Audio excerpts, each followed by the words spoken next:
Okay, so can you guys hear me? Yep. Okay. Today's talk is going to be answering the question rather, of is the leftist culture of 2019 a continuation of 60s counterculture? Now, the motivation for answering this question is I've noticed lately that there have been a lot of pragmatic arguments for joining the left. That is, join the left, even if you might disagree with some of the things that sound a bit extreme, because you're joining something that on balance is better to be on its side rather than the other side.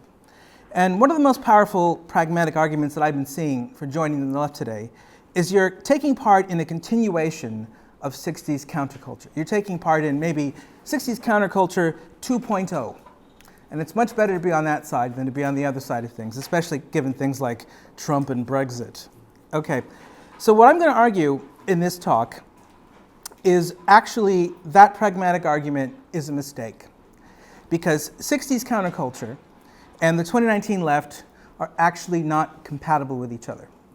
That is, there is a serious clash of values in both of them. Such that if you like 60s counterculture and what I think the predominant elements of what it stood for and how it affected society in the decades since, you shouldn't like the modern left. And conversely, if you like the modern left, you shouldn't like 60s counterculture, for the most part. Now, the most difficult obstacle towards making this argument compellingly is the very obvious observation that so much of what's in contemporary leftist culture, which is bad, came from 60s counterculture. How are you going to get over that one, right? And even worse, so much of what was bad in the academia of the 60s very quickly infiltrated and colonized the academia of mainstream Western universities fairly quickly. And it's now done a lot of damage to the intellectual life of the university pretty consistently in the last 45 or 50 years, right? So how do we get over that objection? The way to get over that objection is to say, yes, that radicalism came from 60s counterculture, but that was not the predominant element of 60s counterculture. That was not the element of 60s counterculture that affected our pop culture, our etiquette, and our election politics. The element of 60s counterculture that affected those things is the individualist elements of 60s counterculture, which I'm going to talk about. And the best way to defend that idea is that if radicalism had been what made the predominant impact on the West from 60s counterculture, if most of what impacted the West was things like May 68, our modern left would look totally different. Because so much of our modern left is reacting to this terrible mainstream society, which if you unpack what it means by mainstream society, is mainstream society that's been impacted for 4.5 decades by the individualist elements of 60s counterculture. So what is 60s counterculture, specifically 60s left-wing counterculture? I'm going to define this as the movement that begins in 1966 with the kind of explosion of psychedelia and ends in 1977 with the mainstreaming of punk. So what you have in this period is a series of movements and ideas which center around a very obvious to tease out theme when you think about what these things in conjunction with each other seem to be spelling out. So first off, you've got the beginnings of environmentalism. Secondly, you have the anti-war movement, which initially in the US is about Vietnam, and then it becomes something which spreads generally as an influence to the counterculture in Europe, even though Europe isn't directly involved in Vietnam. Most importantly, you've got a pluralistic free speech movement. Now, what is pluralistic free speech, right? Pluralistic free speech is not the idea that you should be able to say whatever you want without being censored by the government. It's the idea that you should be able to say whatever you want without being censored, for the most part, by the government.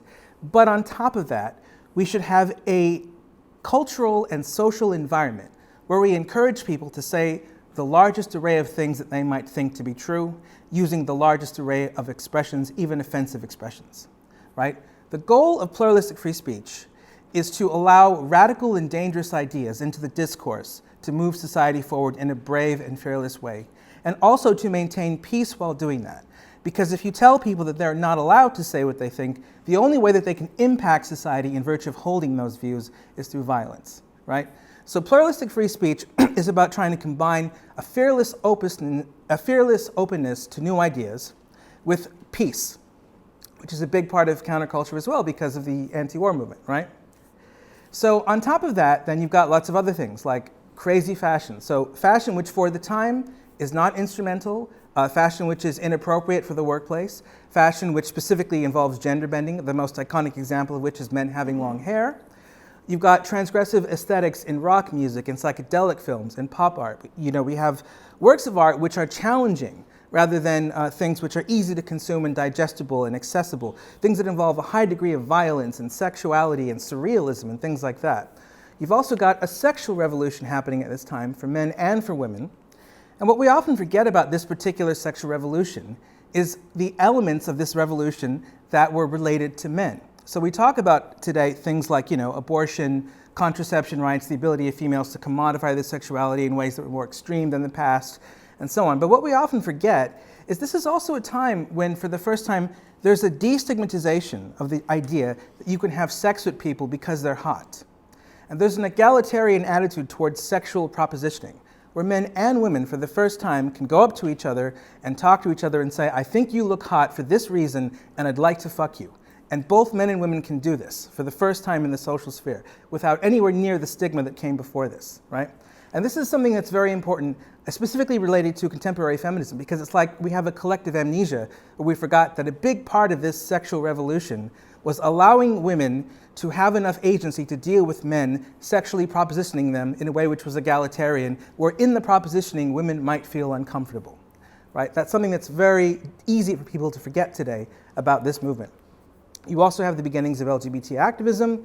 You have a hybridization of the late civil rights movement and the hippie movement aligning. What that means is in 66 to 68, you've got the final years of Martin Luther King before his assassination in 68. A lot of ideas that come from him and his movements, and also the feminist movements, align with the hippie culture. Now, why is that alignment happening? Because both of them in different ways are responding to the feeling that Western capitalist society is de-individuating them in some way. So women and minorities are being treated on the basis of stereotypes about the groups that they belong to. They're not allowed to be individuals. They're being treated as representatives of their groups, being prevented from doing things because of the groups that they belong to, whether those groups are gender-related or racially related. And also the hippies are feeling de-individuated because they're feeling pressure to conform to a society that doesn't suit their needs and suit the things that they need to do to live meaningful lives. So they're being pressured to having short hair, getting up at 6 in the morning, having 2.5 children in a suburb in ways that are at odds with what hippies feel allow them to express themselves as individuals. So de-individuation is, I think, the main cause of these two different sectors coming together in one singular movement at this time. And also alongside this, or maybe even right in the back of it, is a critique of consumer society. So the idea that if you buy more things, fundamentally, you're going to become addicted to the buying. You're going to be buying for things like social status rather than meaning. And fundamentally, the less you consume, the more meaningful your life is going to be, especially if you consume the sorts of things that for the 60s make your life meaningful, like books and records and shirts and brown rice and tarot cards and things like that, as opposed to big cars and washing machines, right? And then on top of that, or rather exemplifying that, is a broader critique of market-based conformism. Now, what is that? Market-based conformism is the idea that what allows the post-World War II capitalist Western English-speaking economy to be so plentiful and so safe and allow people so many different options to buy compared to previous eras is that the price everybody has to pay is to be part of the production process. They have to get up at 6 in the morning, they have to get a job, they have to wear short hair, they have to wear a suit, they have to have 2.5 children in a suburb to be completely unthreatening, not do drugs, not have promiscuous sex, not have sex before marriage, not be gay, etc., right? So, and that fundamentally is what all of this, I think, has in common, right? All of these things are a critique of Western capitalist society for being too collectivist, for not accommodating the diversity and dignity of individuals enough, either on the racial and gender front or on the bohemian front. That's what 60s counterculture, I think, fundamentally is about in terms of the main impact that it's had in the subsequent decades. Now, you might disagree with all of this. You might think this is naive, you might say it's irrationalist, you might say it's misguided, but what's important about this is fundamentally an individualist movement, rightly or wrongly. This is not a collectivist movement. And that's why I think we can say that the 2019 left and the iconic things that are associated with this are not compatible with 60s counterculture, because this is very much a kind of collectivist movement. So what are the hallmarks of 2019 left-wing culture? And by the way, I don't think this is actually counterculture. I think this is mainstream culture. So the first thing, which I'm sure you're all familiar with, is there's a combination or hybridization of democratic socialism with globalism, which is very popular. So on the one hand, people want an expansive welfare state. They don't like austerity, but they also tend to like the EU, which promotes austerity because they associate the EU with multiculturalism, which in a way they think is more important than opposing austerity in all of its forms, because if they didn't, they'd hate the EU as well. Secondly, there's climate change apocalypticism, which is different to environmentalism, because environmentalism says our industrial processes could in some way ruin the planet and stop it from being inhabitable. But that's not the only consideration that we should think about when we decide how to save the planet, because part of scaling back industrialization involves potentially hurting people and hurting poor people, and we have to make, choices that involve compromises. Apocalypticism says we don't. We just need to do whatever we need to do to save the planet from industrialization, and if in the process of getting rid of fossil fuels before we have time to replace it with green technology, we end civilization in some other way, so be it. Because we don't even think about that. With apocalypticism, it's like one-track mind. You've got to do whatever you can to save the planet, and all the other considerations are just obstacles towards saving the planet. Finally, the third aspect of 2019 left-wing culture, which is very conspicuous, is call-out culture and symbolic prohibitions as part of the modern left's civil rights movement. What that means is, for the modern left, it's not enough to simply do structural changes to end racism, or even to make it illegal to formally discriminate in some way. You have to ban even symbols associated with bigotry of any kind. You have to ban words. You even have to ban things which don't have diversity requirements adequately met, that have nothing to do with the real world. Like if there's a fictional story about 3 people and all those 3 people are white, for the contemporary left that's problematic, even though it's fictional people that don't actually exist.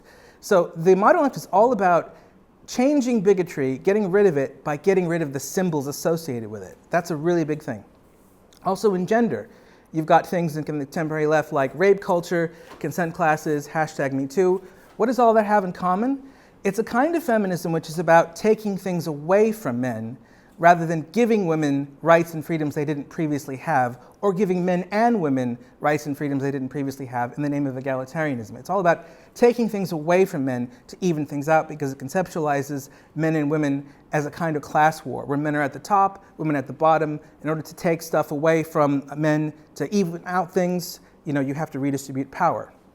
Also, there's a transgender rights program in the 2019 left, which is all about relativizing sexual dimorphism, which means that if you have a penis, whether it's a male penis or a female penis is up to you. Also, you've got the extension of gender changes to minors, which is a really radical change that we haven't seen in either 60s counterculture or the interim period between then and now. Finally, a big component of the civil rights agenda of 2019 left is generalizable apocalypticism about everything. And that's one of the reasons why Western society in left culture is called white supremacist, right? Because to call it white supremacist means that the last 50 years have been a total and complete failure. Things are 10 times worse than they've ever been. And they're using a term to describe mainstream culture that most of us associate with the KKK. So they're psychologically saying implicitly, it's as bad as the KKK. Then finally, or not finally next, religions also change in the modern left way that they are perceived. So even 10 years ago, you could critique a religion for being right-wing, whereas now religions get treated as ethnic minority cultures rather than ideologies you can argue for or against, which is why you especially can't say something like, I don't like Islam because I think it's a right-wing religion, because it's not considered a political ideology in left-wing culture. It's considered an ethnic minority culture that you are oppressing if you say anything critical about it and you're not from that culture. And then that leads to intersectionality being the basis of today's left-wing social etiquette. Intersectionality is, for those of you who don't already know, what is derisively called the oppression Olympics etiquette, where everybody has different social obligations based on the groups that they belong to and based on how much power needs to be redistributed from one group to another. There's also the politicization of safety culture, which means that people who say things that violate the orthodoxies of the left are often referred to and described in a manner similar to the way that carcinogens are described. You know, you're a health hazard. You need to be quarantined from the rest of the population or else you will cause irrevocable harm. And that bypasses any debate where you're persuaded to change your views. And the most iconic examples of that are things like trigger warnings and safe spaces. And then finally, pluralistic free speech in modern left-wing culture becomes associated with the right. And what that means is, in the modern left, their version of free speech is, for the most part, the government can't censor you, but there will be a community environment where there are so many social incentives for you not to break ranks with left orthodoxy. You'll be an incredibly unusually brave person if you go against the social incentives to stay in line with the left, right? That's the left's new version of free speech. Now, I disagree with many right-wing people who say the left don't believe in free speech. I think this is actually a version of free speech, anti-pluralistic free speech.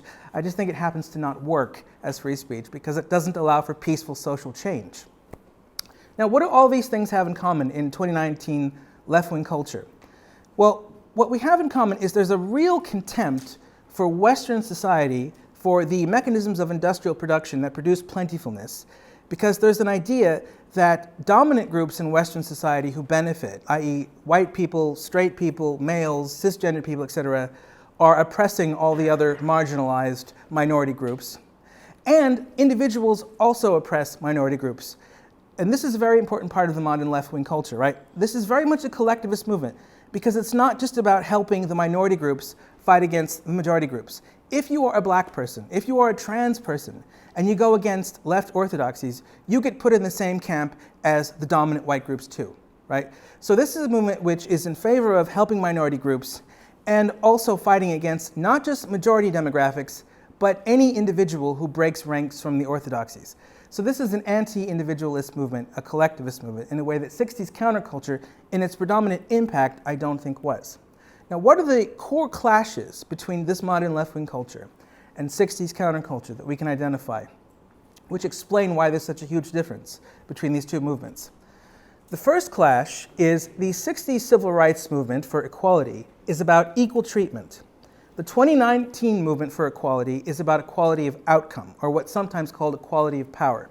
What does that mean?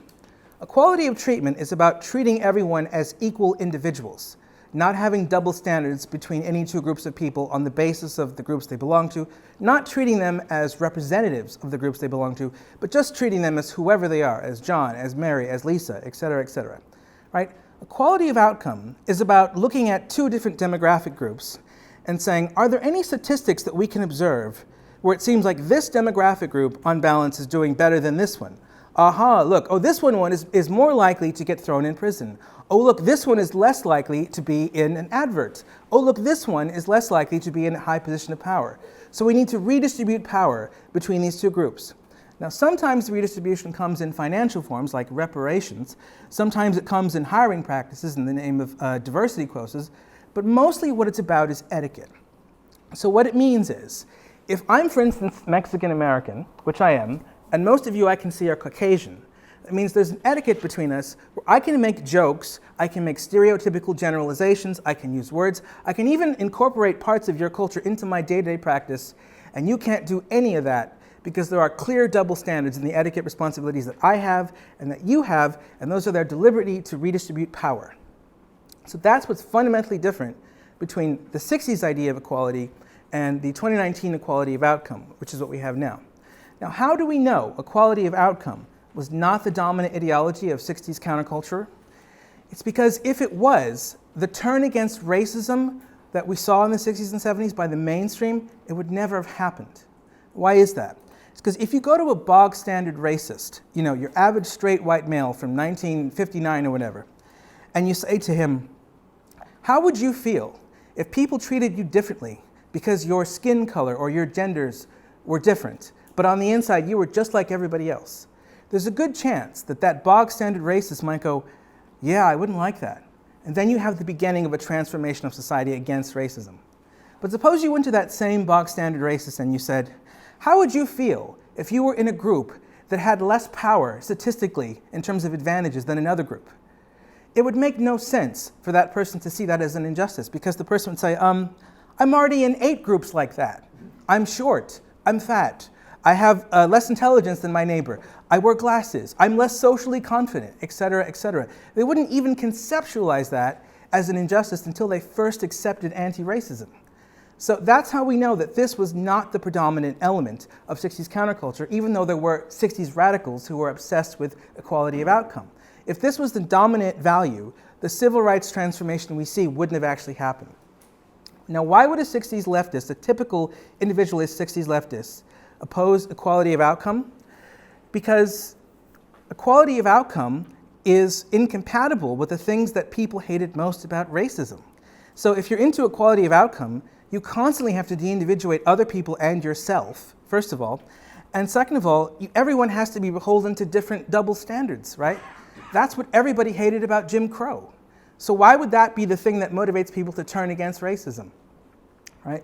So then the second core value clash between the 60s counterculture in its individualist variant and the modern left-wing culture is universalism. Now, by universalism here, I mean the attempt to solve a social problem in a way where you don't pit different groups against each other in the way that you solve it. So for instance, if you were going to try and solve knife crime in a universalist way, you'd say, okay, here's some government policies that we can predict will make knife crime go down, and everybody don't do knife crime, right?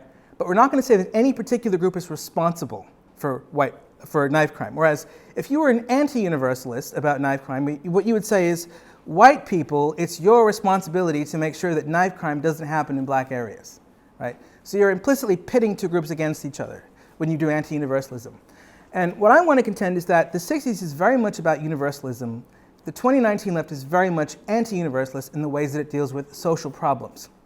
Now, what's interesting is how we know this.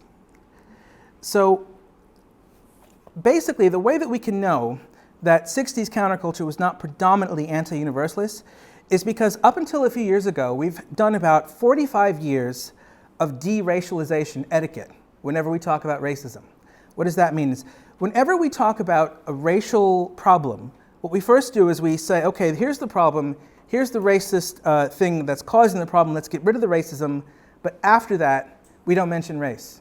We talk about John, we talk about Sally, we talk about Michelle, we talk about Jorge or whoever, but then we keep race out of it. What the modern left has done in the last 4 years is try very effectively to re-socialize people to saying, you must notice race all the time, right? If 60s counterculture had been about getting people to do that, the left today wouldn't be trying to socialize people out of it, right? And also, why would a 60s counterculture person who is archetypically individualist hate anti-universalism? For a very simple reason, because anti-universalism holds the individual responsible on behalf of the group, and 60s counterculture is all about individualism. The third value clash between these 2 movements is about risk-taking. So for the 60s, taking risks liberates the individual from the constraints of market conformism. For 2019 left, taking risks allows dominant groups, i.e. straights, whites, males, cisgenders, and neurotypical people, to jeopardize the safety and emotional well-being of women and minorities. Now, how do we know that this was not the attitude of 60s counterculture? Well, 60s counterculture made its political change predominantly by taking 2 different kinds of risks. Risk to oneself and risk to others. So the risk to oneself is in engaging in sexually promiscuous behavior and taking drugs and looking weird, taking the consequences of those things, and then having everybody else in society notice, okay, people are doing this, and then the world hasn't ended, and then therefore social change happens. So that's the first kind of risk that people in the 60s are taking. The second risk they're taking is risk to the well-being psychically of others. That is, they're risking the psychic well-being of their parents by doing these things. And that's why there's so many iconic stories of so many parents, including my grandparents, who had nervous breakdowns when they noticed that their children were part of the counterculture and the children didn't care. They thought that was a good thing because offensiveness for 60s counterculture is generally a good thing because it wakes people up out of complacency. So why would a leftist from the 60s oppose the 2019 left's politicized safety culture? For a very obvious reason. If they did it at that time, it wouldn't work. If you went up to a bog standard homophobe, for instance, and you were a hippie, and you said something like, your homophobia is a danger to me and my people, then the homophobe would say, fine, get away from us then. They wouldn't say, oh, we're going to change. They'd say, if we're dangerous to you, you're weird people who, you have problems, so get away from us. There wouldn't be this onus on getting the bigot to change and to validate the anti-bigot in the way that you see today, because in order for any of that to happen, the risk that the people took in the 60s had to have massive social changes and impacts first. And then finally, the fourth value clash between the 60s counterculture and the modern left today, I think, is 60s counterculture is very much in favor of pluralistic free speech. And as we noticed earlier, the modern left-wing culture is very much in favor of anti-pluralistic free speech. Now, how do we know that anti-pluralistic free speech was not the predominant position of free speech in the 60s? Very easy. It's because anti-pluralistic free speech puts pressure on the individual to conform. If there's anything 60s counterculture people hate, it's conforming. And then also, why would a 60s leftist be totally against anti-pluralistic freedom of speech? Again, that's pretty easy to suss out. It's because anti-pluralistic free speech creates the conditions for violence, because people can't change society peacefully based on their beliefs. Their beliefs get stigmatized, they have to hold them in, and then the only change that they can create to society on the basis of those beliefs is through violence rather than verbal expressions, right? And the 60s counterculture person is all about peace, so they're going to hate something which both pressures them to conform and is dangerous for expanding peace over time. So to wrap this up, this is why I think it's fundamentally a mistake to say that the modern left is a continuation of the major aspects of the 60s left, because that was fundamentally, whether you like it or not, a movement critiquing how Western society in its capitalism was too collectivist, whereas the modern left is about trying to make capitalist societies more collectivist. Thank you.